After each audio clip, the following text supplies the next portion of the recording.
Banner ছিঁড়ে দেওয়া হলো, এমনই অভিযোগ। উত্তেজনাও ছড়ালো, আর প্রতিবাদে ধিক্কার মিছিল তৃণমূল কংগ্রেসের। ব্যানার ছেঁড়ার অভিযোগ, বিজেপির বিরুদ্ধে যে অভিযোগ অস্বীকার পদ্ম শিবিরে।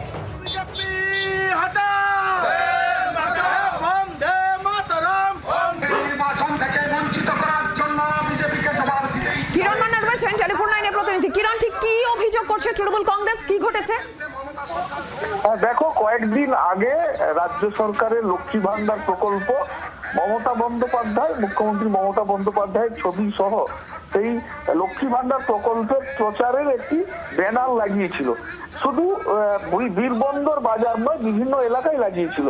রাতের অন্ধকারে গতকাল বিজেপি দুষ্কৃতীরা তারা ছিঁড়ে দেয় বলে এমনটা অভিযোগ করছে তৃণমূল কংগ্রেস, এবং সেই প্রতিবাদ অভিযোগ তুলে বীরবন্দর বাজারে আজকে বিক্ষোভ র্যালি করে তৃণমূল কংগ্রেস। সেই র্যালিতে অংশ নেয় বহু মানুষ।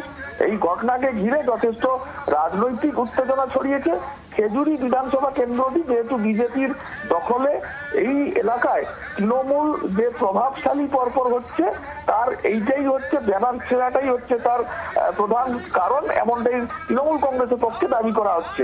যদিও বিজেপির পক্ষে বলা হচ্ছে এটি ভিত্তিহীন অভিযোগ। এখানে তৃণমূল কংগ্রেসের 3টা গোষ্ঠী, সেই গোষ্ঠী কোন্দলের কারণে হয়তো ব্যানার ছেঁড়া হয়েছে। মিথ্যে অভিযোগ আরোপ লাগানো হচ্ছে বিজেপির উপর।